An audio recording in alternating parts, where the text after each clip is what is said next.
What's up, Fins family? We are back here on this Friday night. We're about to have some fun. It is time for the Fins fans to show up and show out. This is TDPHINSTALK, home of the real Miami Dolphin fans. Don't forget to check me out on Instagram, Twitter, Facebook, Sportscaster, and DolphinsTalk.com for all my latest content. Thank you for all the Patreon members who support me on a monthly basis. Your discount codes have been loaded. And for TDPHINSTALK family, the discount code was loaded today for the merch store. So everybody, since we won the game, can take advantage of a discount in the merch store. Check that out on the community tab on YouTube, ladies and gentlemen. We are live. I am about to drop the link for the live conversation. It is officially in the comment section. If you would like to join the show, all you need to do is click on that link. We don't want anybody who's coming in just to chill and hang out. We're trying to talk football. I want to know what you think about the team. I want you to ask questions. I want you to be interactive if you want to join the conversation. If not, I can definitely do all the talking. It's all good, but I'm going to keep dropping the link. If you want to come through and talk, we can do that. Somebody already asked, should have played Tua in garbage time. I would have loved to have seen that, but at the same token, it's Fitz's game. You know, in the NFL, it's hard to determine what garbage time is. It is really hard to actually determine what constitutes garbage time. Wait, hold on. YouTube rejected your comment. This is fairly common. Hold on. Y'all give me a second. It didn't drop the link.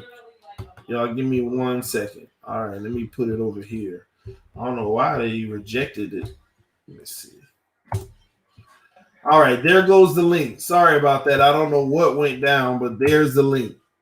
All right, the link was just dropped. But in the NFL, it's hard to determine what garbage time actually is. All right. So, and then we had some stalled drives and they were moving the ball in a short amount of time. So there wasn't really any garbage time. And then on top of it, when we start running the ball to seal the game and all of that, you don't want to disrespect the team and just bring Tua out. It's irrelevant at that point, if you know what I mean. Fitz is so fun to watch. Let Tua learn as much as he can from the Harvard man. Ronald Petto, that's just a statement that I personally disagree with. I don't think there is much that Tua can learn from Fitz, okay? Fitz is who he is. They have two different games, by the way. Y'all have to also understand that. They have two different styles of play. You know, and then at the same token, everything that Fitz does, even at this point in his career, I think Tua is going to be better at. Tua is going to be a more accurate quarterback who places it on the run. The only question is if Tua will make all the right decisions, scrambling and getting out of the pocket like Fitzpatrick. So that's something that maybe he can learn from. But we got Donald rocking with us tonight. What's going to be all the right decisions, scrambling?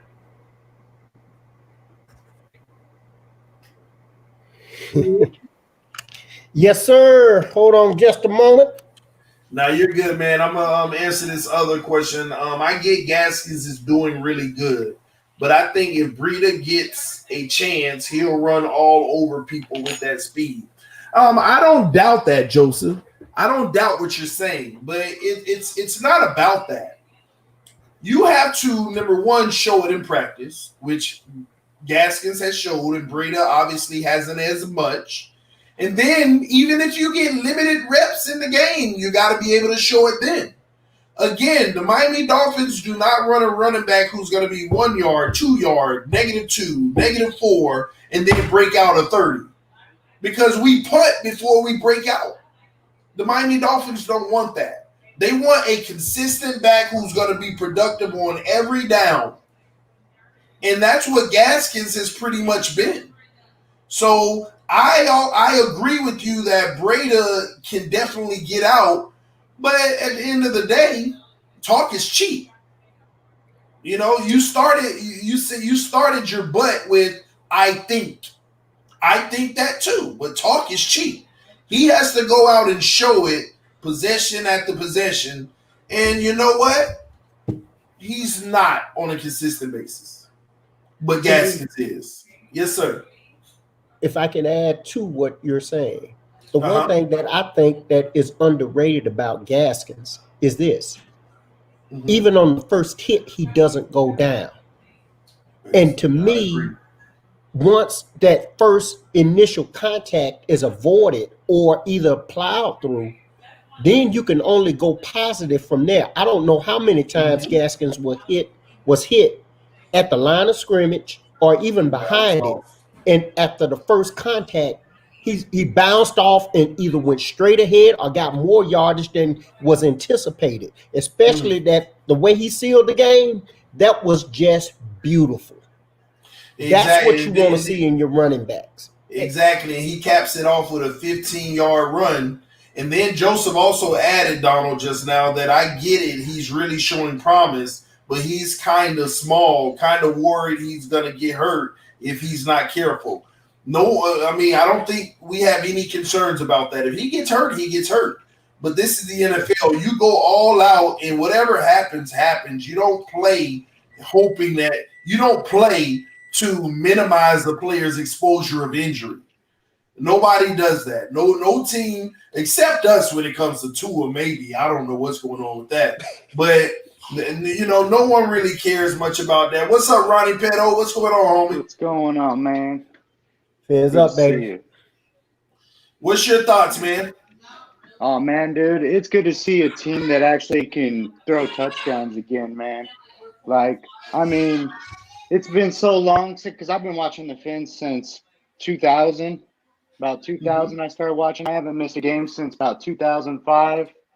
And I've seen when they had a dominant defense and they had no offense.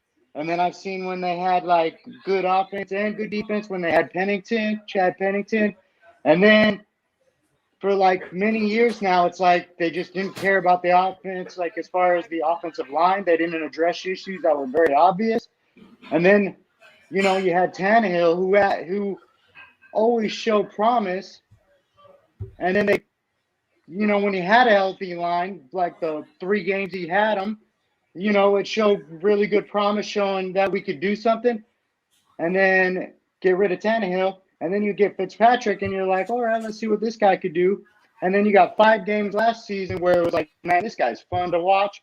And then he showed it these last 2 games. He showed us, like, there's a lot of promise for this team. Because if he could get his brain inside Tua with the skill set that Tua has, oh, man, this team's going to be fun to watch for years to come, man. So we'll see. We need to get some more pass rushers. Like, they showed a little bit last night, but I want to see more of that, pass rushing and stuff. I agree, man. This offense in the passing game has really been explosive, and I think we can. And he only had 160 yards, but it still feels very explosive. Yeah, Why? but 90%. Because Gaskins is providing the balance that every time we catch a ball, it seems like doesn't it feel like Fitz had a 350-yard game? Yes, oh man, I would even look at the numbers because the way he played was phenomenal. Like, it was the 90. I mean, the completion is what I would be looking at because he made the right plays at the right time. He ran when he should have. There was just one thing that I question is when he took that sack, but I'm like, I think he did it for time, or he thought he could evade the guy. But that's the only question I would have on that game because other than that, he ran perfectly when he needed to. It was like, dang, that's what I'm talking about, Fitzpatrick. Oh, it's so fun to watch. He made great decisions in this game. But didn't it feel like he threw for 350 yards? Oh, for sure. It felt like and he only passed for 160. That's what you call efficiency. When it feels like he threw for 350, but he only did 160. It's crazy. And I'm telling y'all, what a lot of people don't realize, Gaskins is the individual to credit for a lot of that. He kept the balance that made it feel like moving down the field was easy. We must be throwing the heck out of the ball. But a lot of those plays were running plays. And even the end around by Jakeem Grant. Real quick, before I go to you, Donald, I want to let everyone know this is the 6th or 7th stream today. And I know that YouTube doesn't send the notifications after the 3rd one. But today they haven't sent notifications just about at all. A few people have gotten them. But I don't know what's going on. I hate when this happens. And it usually takes like a week before they start acting right for me. But they didn't send any notifications at all, man. So y'all bear with us. I'm gonna still be going live, so y'all check the channel for fresh new videos. But if you haven't seen the videos earlier, please go check them out. There's some good videos. I like them at least. But I want to continue to drop the link as us gentlemen continue to have a conversation. If there's any ladies out there that want to join the conversation, please come through as well. Ronnie, if you're on your cell phone, if you can turn it to the side for landscape, it'll give a better view. Appreciate you, homie. What you say, Donald? Hey, TD, something that I want to just chime in that is conducive to Fitz's consistency, throwing the ball, as well as Gaskins running the ball. We got some dogs on that line, man, that offensive line. When Austin Jackson and Solomon Kinley play, they do not play like rookies. Those two gentlemen, they remind me of Richmond Webb and Sims in the day with Marino. They really do. And I'm telling you, when I saw Jackson stand up to Miles Jack the way that he did, even with his face mask in his hand, and he was like, and Miles Jack was like, "All right, young fella." They only call it one way though, but oh my goodness, you saw that. Yes, but let me tell you something. I like the grit though. Even the play they gave him a personal foul. Yes. They got it one way on that because the guy was grabbing them all in his face mask, so he power drived him to the ground and basically gave him a little and extra, and they called the personal foul. But I wasn't mad about it. No. I wasn't mad about it, man. Sometimes you gotta listen. If getting your point across crosses the line, some of the time they cross it with pride, man, and he does it the right way. Hey, London BG, I see you backstage, but we got to be able to see you to bring you on, bro, because I've been burnt before with people coming on without being able to see him, and then they put some ridiculousness on the screen. So we got yards was worth it, TD. That was a 15-yard penalty that was worth it because I think it is setting the tone for our O-line going forward, and we have to get. Now we have to start winning not only this upcoming game against Seattle in 9 days, but we also have to get back into the division hunt because that's the thing about these 3 games that we've played thus far. The first 2 were division games. We're 0-2 in the division. So now we know we got to play the Jets later on, but at the same time, we still got to play them same Patsies and Buffalo. And I've been watching the Fins since 1969. I remember when the Patsies were the Boston Patsies. They weren't no New England, they were Boston. That's how long I've been watching this team. And I'm telling you, Don Shula, the way he started this team, it started from the inside out. You had to get your O-line and your D-lines together before you began to do anything else. And right now, I am very surprised, especially with no training camp or anything else. Our O-line is actually ahead of our defense. We got to keep in mind that Boyer is only playing calling his 3rd game as a DC. So that's the reason why I can give him a pass somewhat. But I want to see Flores, when things aren't going right, go to him and help correct him because the teaching has to be on the job. It's got to be, hey, look, you got to call this now. So to help him to get better at the calls. And I think right now this was a good win for the Fins, but we will learn a lot about our team come next Sunday. I agree, man. Before I get to you, Bonez, if you're on a cell phone, if you turn it to the side and put it in landscape mode, it'll give a better picture for us, bro. But y'all hit that like button so we could bring more people in the building. Right on. The more y'all hit the like button, the more people will be able to bring in. Shout out to my brother Steve Savain in the building, man. I appreciate you rocking with us, homie. Bonez, talk to us, man. Well, What's up, Bonez? Bones. We doing good, man. I keep saying Bonez. Bones, all right, man. Hey, correct me when I'm wrong, acknowledge me when I'm right. I always say it.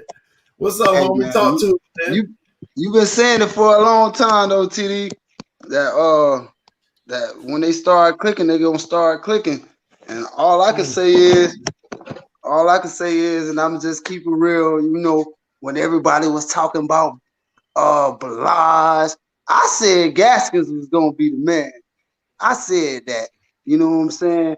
And he finally turning out to be the man I thought he was gonna be. When Shockingly, it comes, man. Hey, you one of the few people that saw that. yeah. I can honestly say, long as they keep Noah in their chest, they keep Noah in them corner in the receiver's chest, and let them play man zone. Everything will be all right, man. Our offense is clicking. Our defense, they started clicking at the I say in the fourth quarter. Like them boys start. I don't know what they was doing on that defensive line, but when they started switching people in, yeah, man. Van, what's his name? Van Ginkel. Van Ginkel. Van Ginkel and had Zyler. a good game too. Zyler, they need to put Zyler in more often, yep. man. He that bull rusher up in the middle. Man, some of these guys, man, I would love to see them make even more of a name for themselves, but I think that they have the right snap count. I think actually they're still figuring out the right snap count on the defensive side of the ball and when to play certain players in. And I think they did a good job. See, that's something I will give the defensive coordinator a big ups to. I think they did a good job managing who was in and when they were in on the defensive line in that game, because some of those fresh legs came in and provided a spark in key situations when you thought your big name guy would be in, but it ended up being Zyler, it ended up being Van Ginkel and those type of guys, man. But I want to shift this conversation to 10 days from now or 9 days from now. If Byron Jones is healthy, you know, this is going to be a real test for the Miami Dolphins. Not saying we're going to win, and I'm also not saying we're going to lose, but when you really evaluate the game that we have coming up, we have 10 days to prepare for a Seattle team who is about to go to war, okay, with the Dallas Cowboys. Very physical game that should be. And they'll be traveling to Miami coast to coast, so they're going to have a limited amount of time to actually prepare for us because, you know, after Sunday, they're going to have their Monday off. They're going to prepare Tuesday, Wednesday, Thursday, Friday. They're going to travel Saturday, and short week for them. It's almost like playing a Thursday night game to some regards because they got to come across the pond. They want to be, actually, to be fair, they might even travel Friday because they got to come across, okay, the country. They have a good defense. They have a good offense.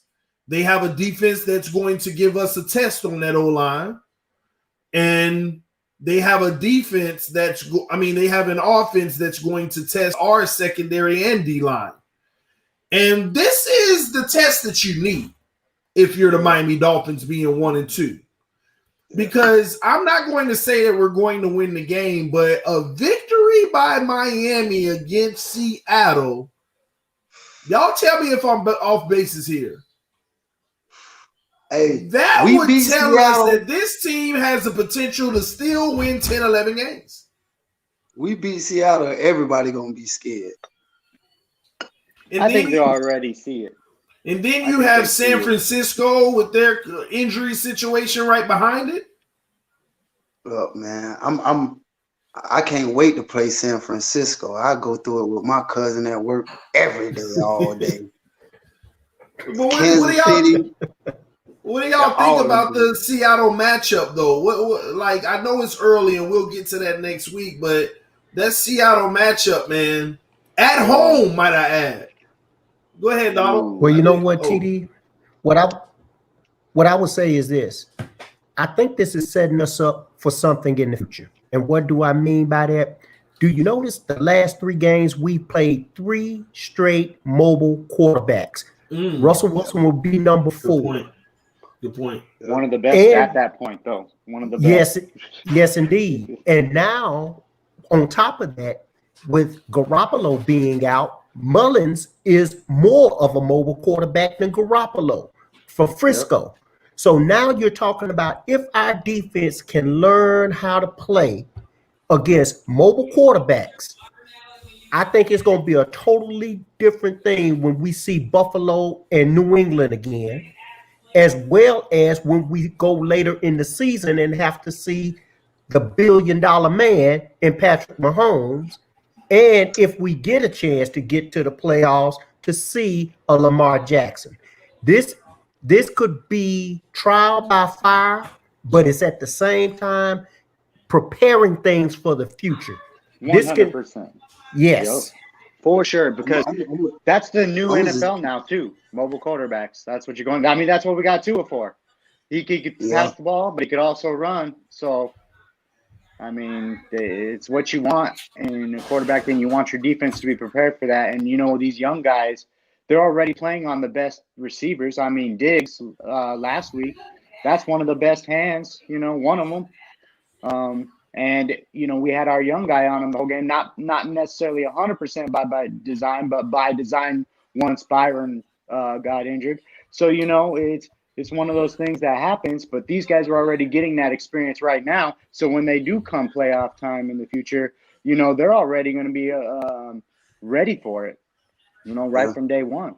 Hopefully, it's this year. But And one last thing on the way Noah Igbenogany played on Diggs, I wasn't that bad at the way he played him. And the reason behind it is I'm so used to seeing our DBs playing off the receiver to whereas when they catch the ball, they running the ball for an additional 20 to 40 yards.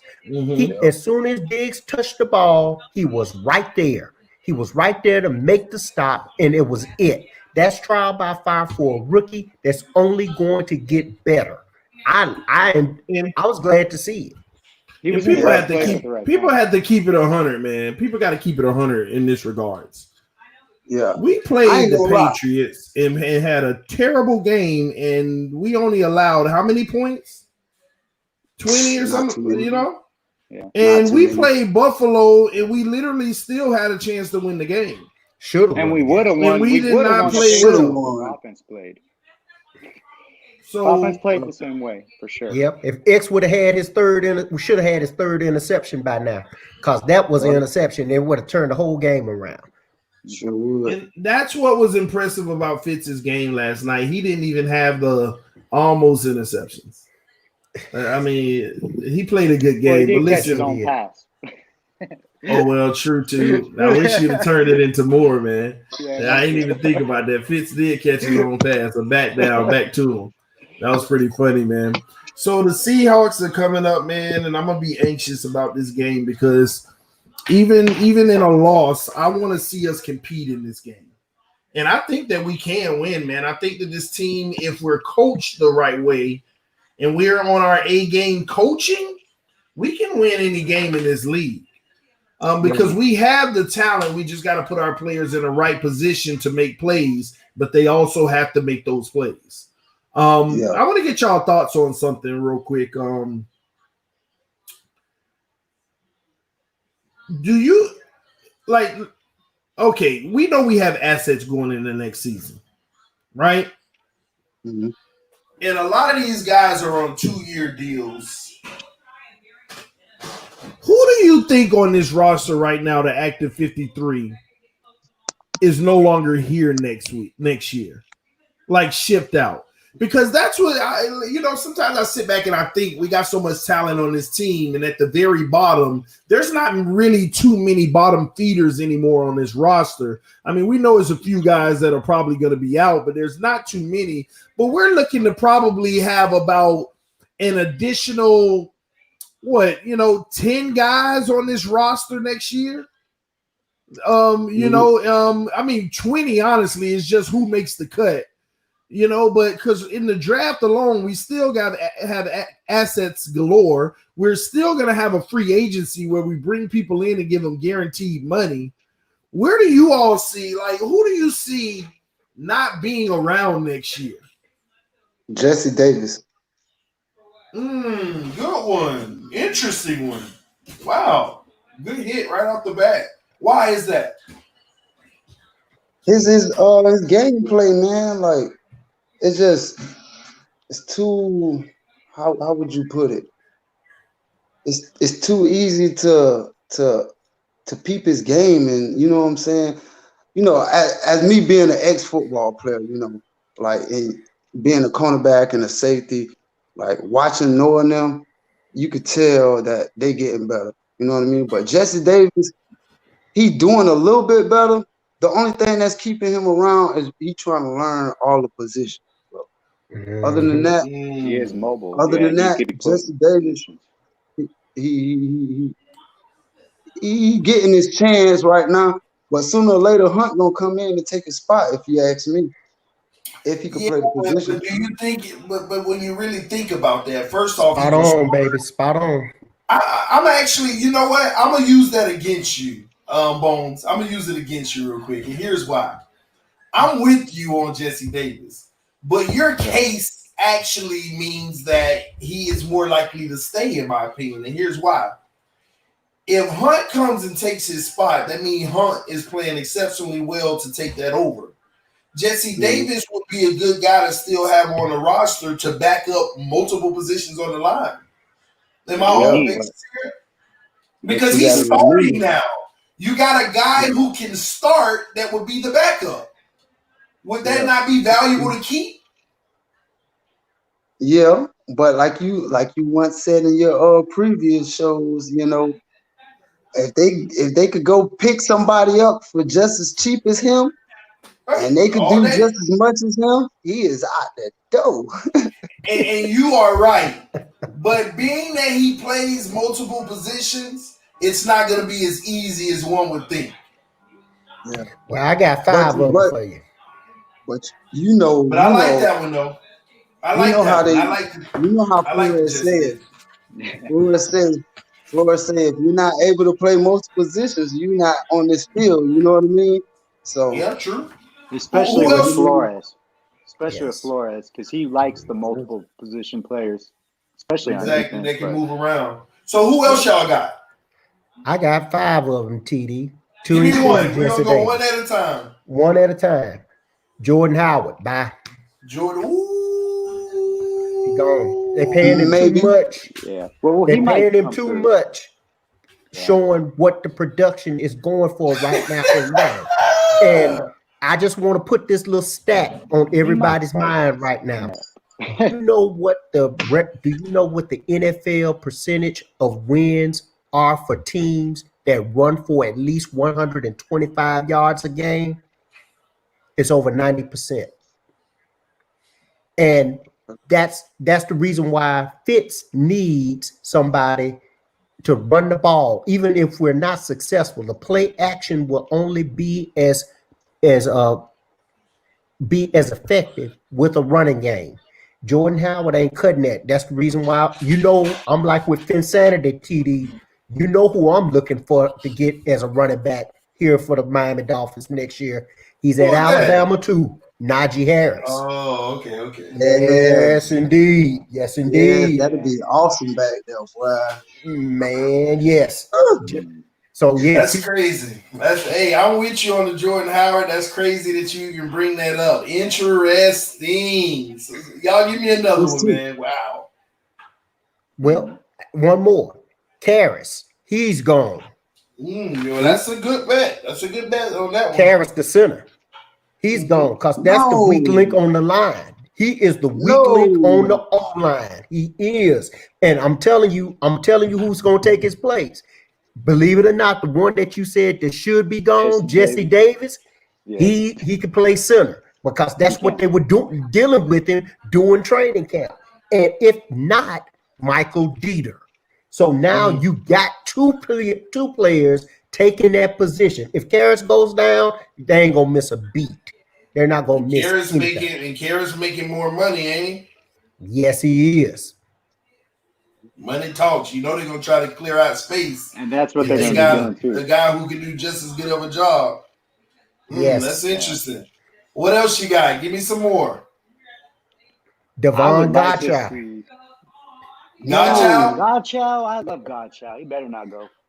I like Gottschall too, but remember, it's a contract year for him. I know. This is a contract year for him, and you got Siler, and you got the rookie that you just drafted in the draft, Raekwon Davis, right there. And both of them showed out last night. I'm telling you right now. Yeah, you make a good point, but oh man, I love that man. Dude, Yeah, he's he was good. fun to watch last year. Listen, the man didn't even play 50% of the snaps. No, he Yeah. didn't. He's already might be phasing. Yeah. He And might Flores already talked be about it phasing today. the future in. Well, I would like to see Jordan or Xavier Howard go. To be honest, I could worth actually. money. I I'm gonna be honest. Like I love him because he gets interceptions, but he's injury prone, and you don't want we don't need that. We had Jones. Yes. You know, Jones was injury prone. He was the best corner or our safety in the league, but injury prone means nothing for us if they ain't in the game. And last night, even after he got that interception, he was grabbing his back of his leg. I was like, oh no, here it goes. Here it goes. He was all right though. He was all right, man. He was all right. I mean, I like his talent, but he's worth money now. Get rid of him while you can.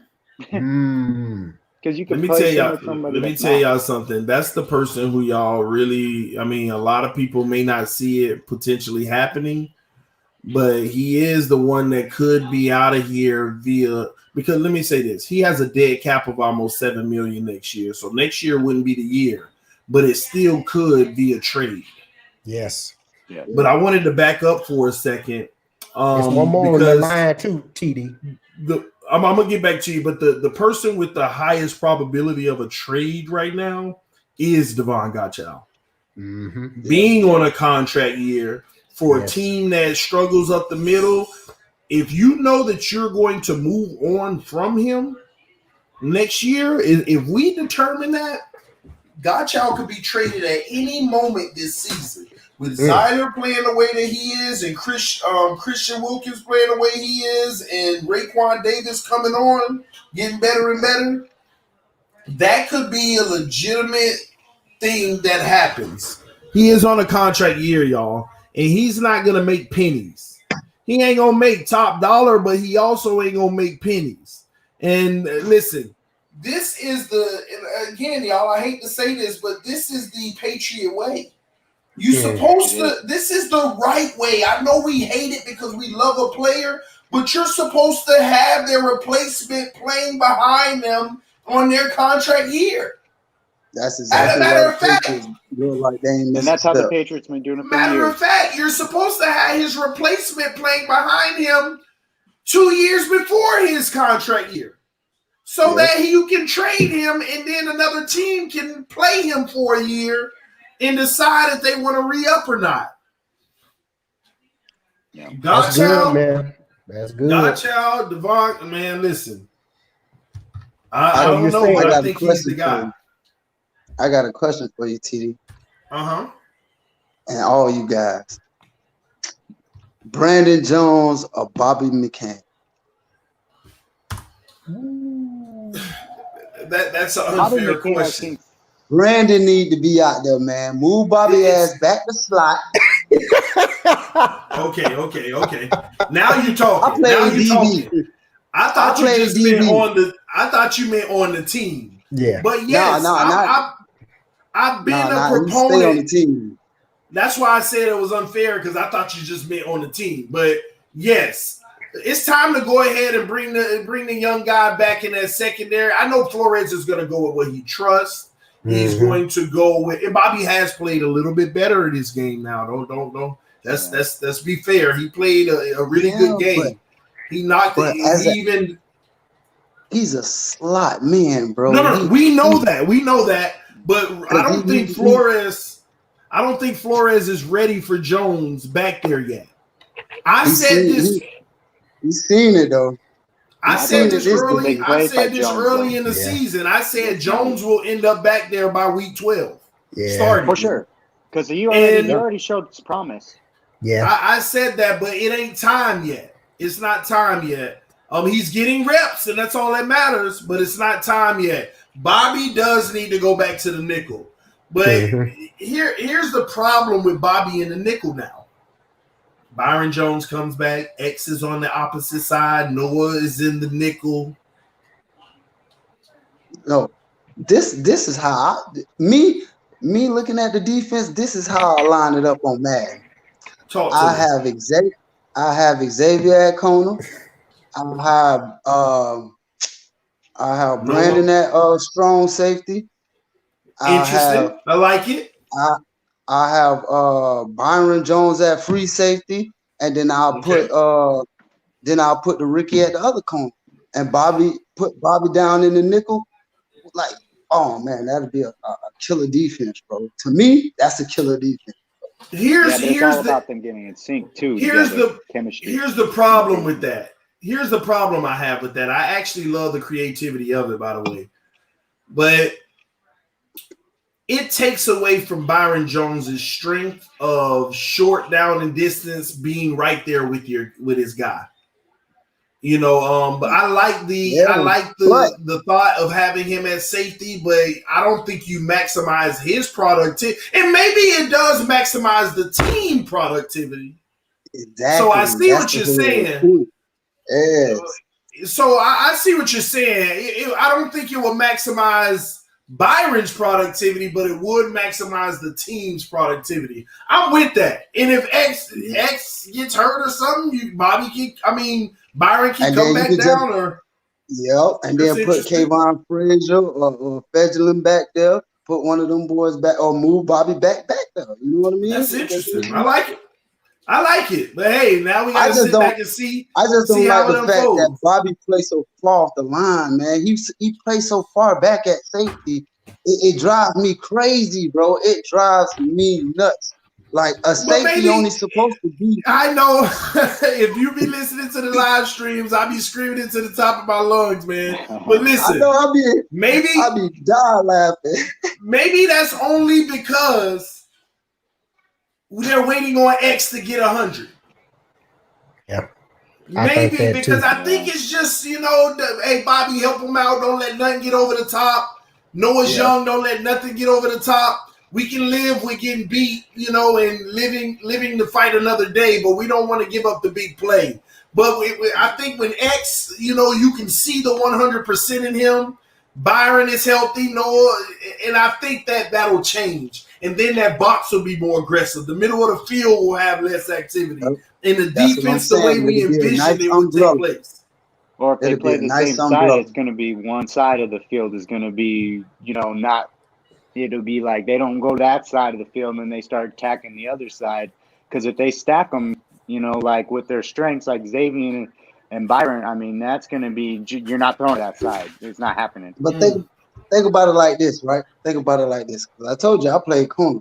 Think about it like this. If you have – because you've been saying it on your live streams for the past 2 games. If you have Xavier Howard and Noah Monogamy on that line, press coverage, right?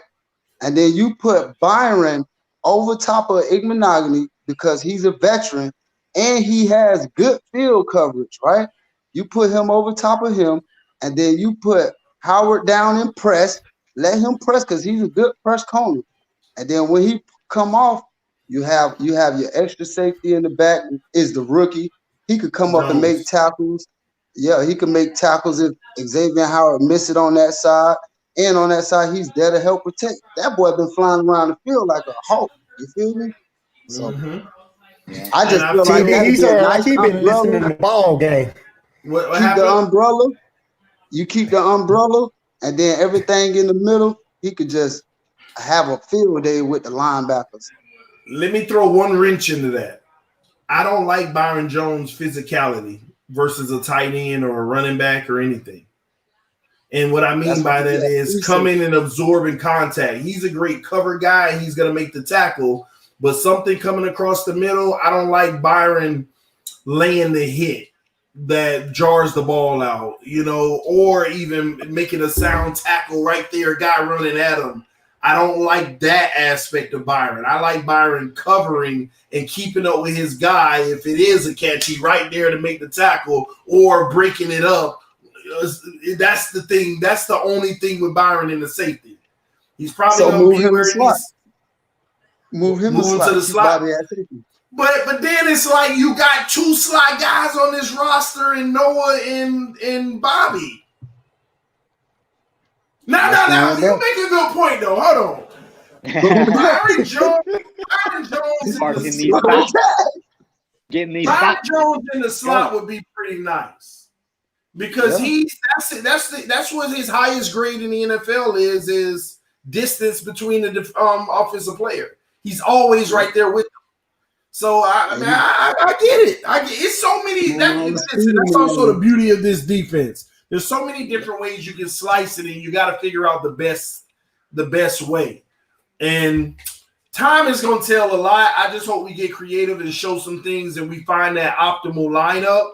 But again, none of it. Here's why we're going to always be. Not always. We're going to be behind for several weeks when it comes to finding that optimal lineup because Byron is hurt. Yeah, we got injuries. If we find something that works, it did better this week. Next week, it could do even better. And all of a sudden, Byron's back. Now we got to shift people again, and we got to get that cohesiveness. Yeah, and they got to communicate. It's going to take a while just because of his injury, trying to get back into a cohesiveness of we're already trying to figure out what's best. So it's gonna be tough, man. I wouldn't even go this far to say put Nick Needham at safety. I would do that because he's a nice he's a nice outfield cornerback too. You know what I mean? He breaks on balls. If you're putting him at help, I'm all for it. But the problem is it's just a waste because you still got guys like Jones. You always have an extra guy to go to before Needham that's serviceable back there. Yeah. You always got a guy. Yeah. Tried that. And I'm going to be honest, Eric Rowe, this was his first game starting at safety because we ran a lot of cover 2, and people may have not have noticed that because we were single high the first 2 weeks. This week we ran some cover 2. Press man, zone, and different stuff. But they didn't give up the big play. That's why they were playing. Yeah, but Rowe played. This was his first start at the safety, and it was good. But at the same token, I would prefer him to be a backup corner. Go back to where he was originally. Yeah. Go ahead, Donald. I know you were saying. You look like you had something to say. Well, I'm just looking at what you're saying as far as potential trades. You said. Devon Gottschall. You saying I'll be right back. Okay. You saying Devon Gottschall. I'm saying Xavier Howard as well. But I'm also gonna put one more out there, and y'all tell me what you think. I wouldn't be surprised if Jerome Baker was let go. And the reason that's our main middle back guy. No way, man. Yeah, he's the centerpiece of the defense. But it's two things that I have noticed in these 3 games with Jerome Baker. Jerome has been running over the field once they get past the line of scrimmage, which has been great. But once he gets behind the line of scrimmage, especially if it comes on a blitz and he has to hit a person behind that, he misses the tackle. It's like he overruns. They got him in the wrong position. Yeah, well, and that's what outside linebacker. He's an inside. He's a middle linebacker. Yes, middle linebacker. And rush everybody else. Let him stay in that middle and watch the run and watch the quarterback like a spot. Keep him in the middle. That's the middleman. But who played the middle last night and showed up and got a sack as well as Van Ginkel, as well as Kruger Hill? Both of them did that. And so, like I'm saying, to me, I love Jerome Baker. But Jerome, on his missed tackling, if he doesn't address that, I wouldn't be surprised to see him go because he's going to be getting ready to come up on a contract too. So I'm looking at all the ones with contracts. And not only him, but also Eric Flowers. He do a little over pursuing, He just too fast for himself. That's it. He's just too fast for himself. He's got to learn how to play under control. Anything with his size and his ability, I'll move him from linebacker to strong safety. You know what I mean? Because he's fast and he could cover. So you could put him on all the tight ends, bro. You could put him on tight ends. More the reason to have him in the middle, though, with these short little danky passes that they've been doing up the middle. That's more reason to have him in the middle. Yeah, but that's the thing that got me though was Van Ginkel as well as Kruger Hill. Once they tried to start running up the middle, that running ceased. They weren't able to come up the middle because they were plugging the gap to keep that running game off balance for Jacksonville. And that's something again that, don't get me wrong, I think Baker is Flores's guy. I really believe he really likes him. Yeah, But at the because same time, the one that's playing that position a little bit better than he is, because he really is, should be in the middle. Listen, Those guys I think- are larger and they plug it and they. I think Y'all- we're they start to missing run. pieces still. I think we're missing like one or two pieces still on defense anyway, as it is. And once we get those pieces, you move him back to the middle. Now you just dominant, you know? Like, Let me say this. I want y'all to put things into context with Baker, because I know he belongs in the middle, but when we went to the 3 tackles in the middle, well, that's what I feel like it is, running 3 tackles and 2 ends. That's what's shifting him. Yes. Okay. If we were in the 4-3, he would be in the middle. He would be in the middle. It's the way our defense alignment is right now. That's why he shifted. So, because y'all got to understand, really, if you really want to call it what it is, you kind of got Van Noy and Ogba on the outside, really. He's still technically somewhat, if you just had to understand the formation, he's still somewhat middle. It's just the way that we run 5 guys. It depends on the play, of course, as well. Yeah. Okay, because I've seen us in a 4-3 in some sets as well. But that's mainly what y'all talking about. It's when we run those 3 guys in the middle clogged up and the 2 outside guys standing up on the outside. That's when it doesn't look that way for them. But if we're gonna run that kind of system, we're not running. I hate to say this to some of y'all, but go ahead and trade him for an asset now, because you're not going to get the most out of him in that type of set. Well, they disguise their sets too, like Flores. I don't know. Maybe I'm wrong. Maybe I'm wrong, but I don't think you get the most out of him in the current set that we're in. But if we're in a 4-3, I think you get a maximize, because he either gets exposed or he makes plays. Yeah, that's just my take. I don't know. That's because you got too many guys that are talented in Van Ginkel, Gruger Hill, all of those guys, man. I don't see the drop off. I don't see where if Baker got hurt today and you put in Van Ginkel or Gruger Hill, I don't see the drop off. Maybe y'all do. No. Maybe y'all do. I don't. So for me, I'm looking at guys that are a little younger and going to be cheaper than Baker's re-up. Is he not coming up on a contract year next? Yes, sir. That's the only reason why I put it out there. I follow the money, and that's what I'm looking at. Because if the truth be told, and just like you do with Tannehill, TD, I'm doing the same right now. I love Fitzpatrick, but at the same time, when it comes to dollars and cents, he should have been cut before Rosen. That's just me. With the dollars and cents, I'd rather have 2 23-year-olds I'm trying to teach the position of quarterback to than to sit up here and paying for a 37-year-old that's making $10 million. He's worth it, but at the same time, I would have had 2 studs going back being at that position for the next 10 years. I wouldn't have to worry about it. But I want you make a good point, but I want to make sure I'm clear on this Baker thing. What I'm saying isn't a knock on Baker. I actually love Baker's game. Yeah. I think that the system we're running now doesn't maximize him, though. Doesn't? And somebody said, but he has the most tackles on the team. Sometimes that ain't always a good thing. Now, you give me he got the most tackles for a loss, we talking. But if you allowing 12 yards to your side and you in a trail position, clipping them by the legs and tackling them on the way down, we still giving up plays. People think tackles is the end-all be. Sometimes the more tackles could be a bad thing. Now, it does show that and depending on player who's tackling, too, because Jones had the most tackles on the team for years, and that's a bad thing. He's our guy in the back. But that was good for Jones, coming from a safety position to be making so many tackles, unless we just sucked that bad and it got to his level every time.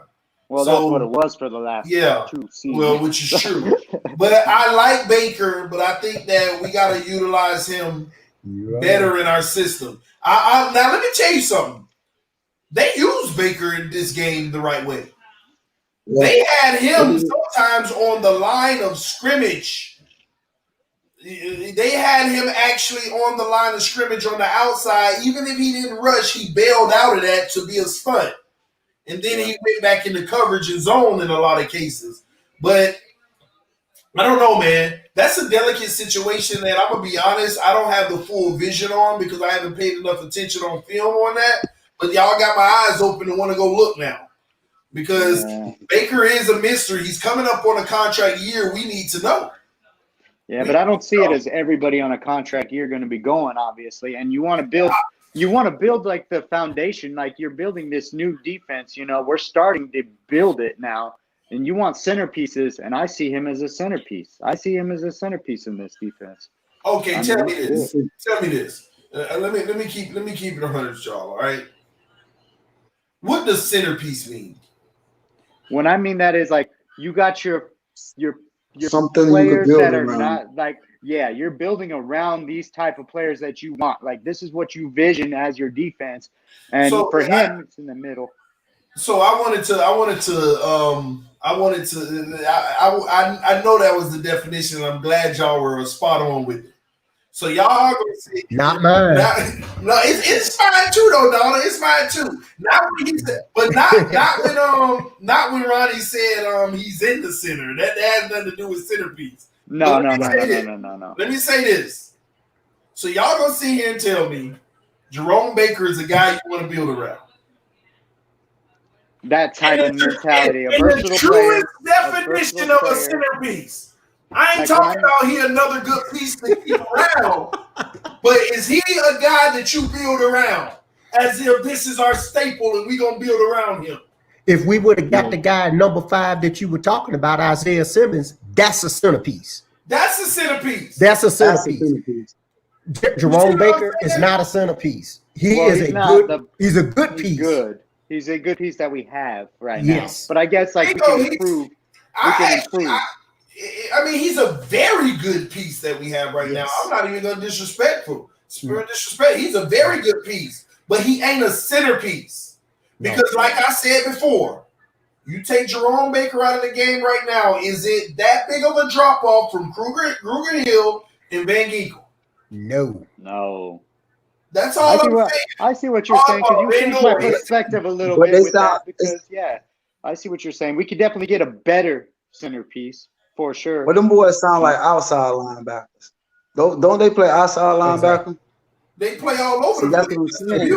Baker needs to be in the middle, man. Baker is a middle linebacker. He's a middle linebacker. He's not an outside linebacker. I'm with you. I see him middle linebacker, strong safety. That's what. And then in the same argument, you could have a centerpiece be any position on defense. Like we had Cameron Wake.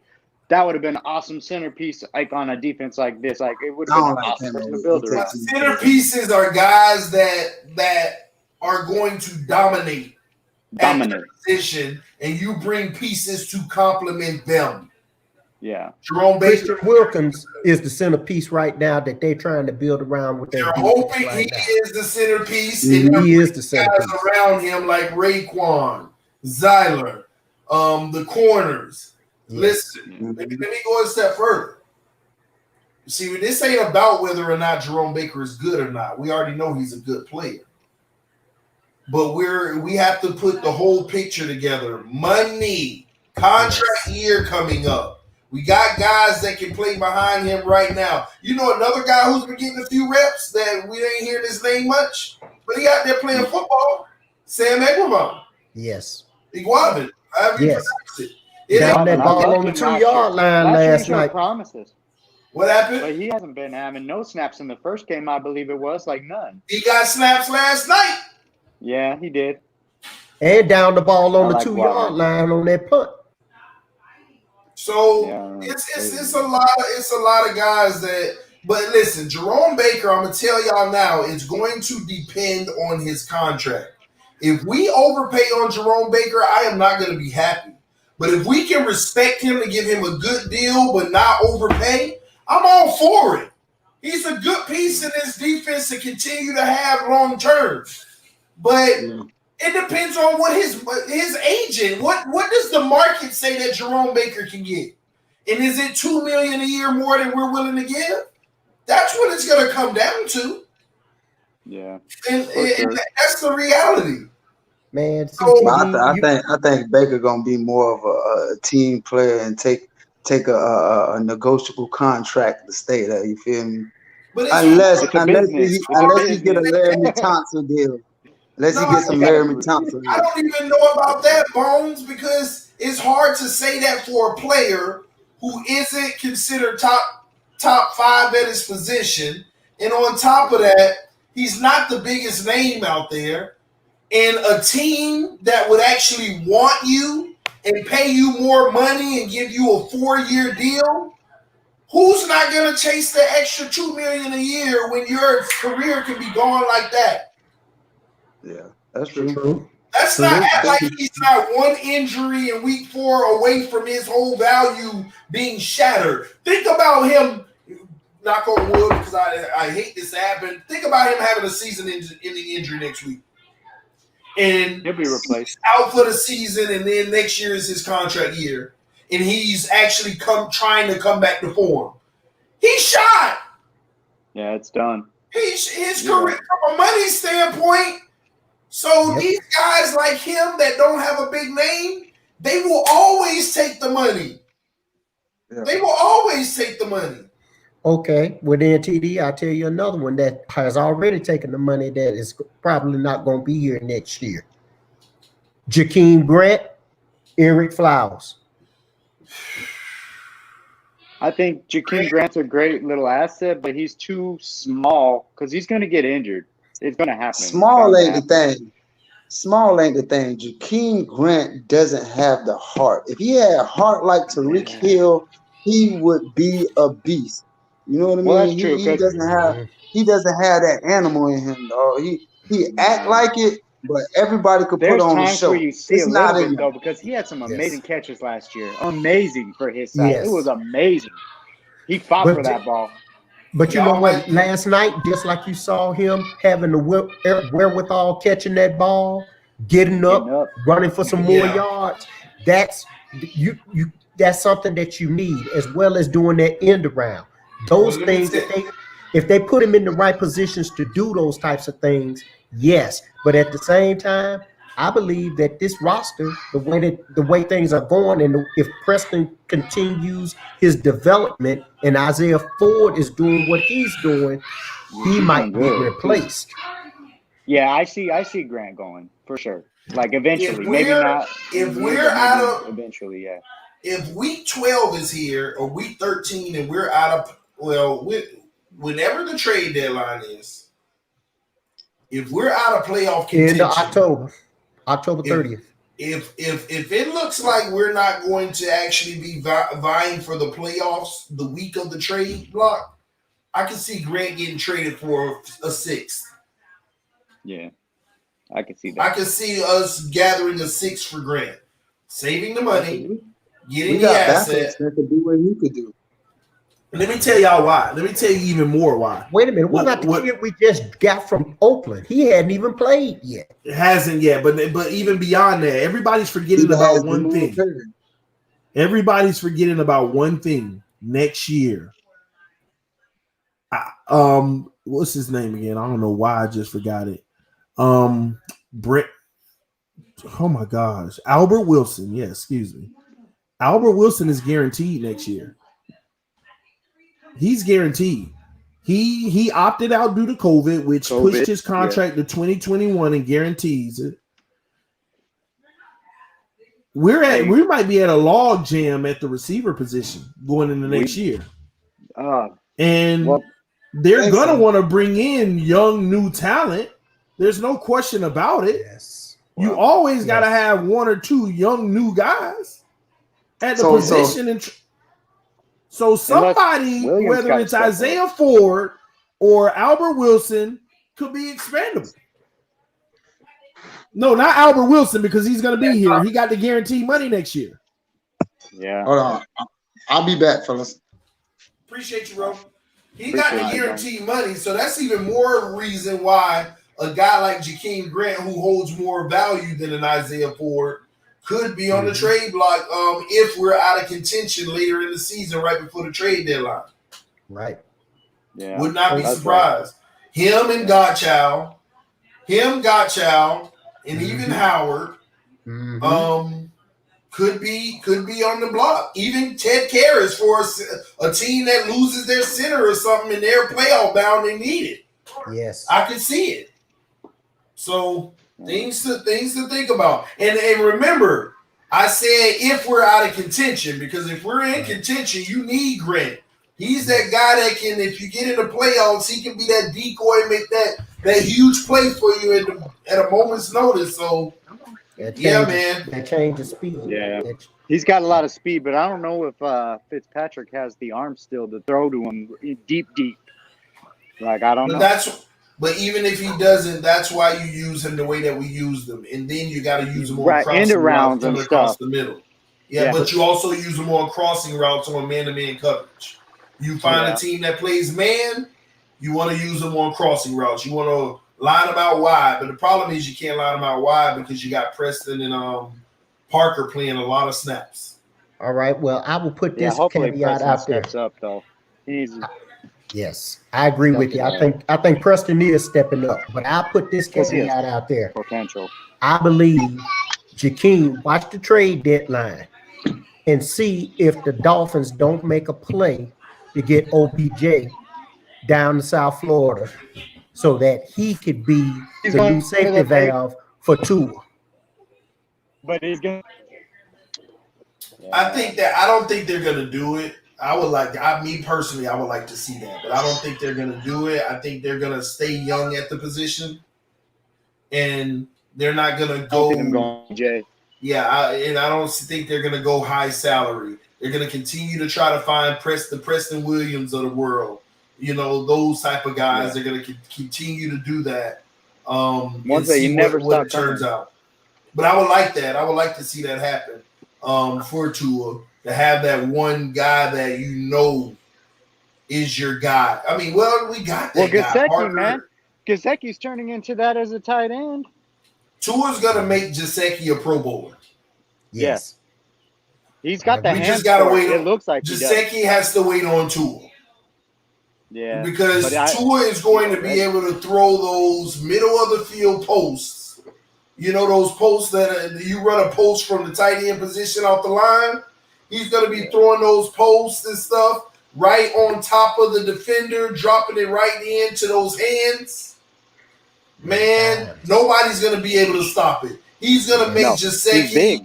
He has the potential to make Gesicki a more athletic Travis Kelce, a faster, speedier, agility Gronkowski, a more physically gifted Jason Witten. I mean, Gesicki is more talented physically. He just ain't as strong as some of those other guys. That one-handed catch. Oh my goodness, man. Yeah. Those were hands, man. Those were hands. He's got hands. So you give the right quarterback to him. It's gonna be nice. But I gotta go, guys. Man. It was fun talking. All right, man. Well, I'm actually about to get out of here too. I think I've been rocking for an hour.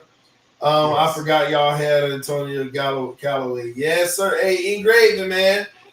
We need to link up soon, bro. We need to link up soon. But anyway, man, I'm about to get out of here and go help the wife see what she up to. It smells great out there. This is TDPHINSTALK.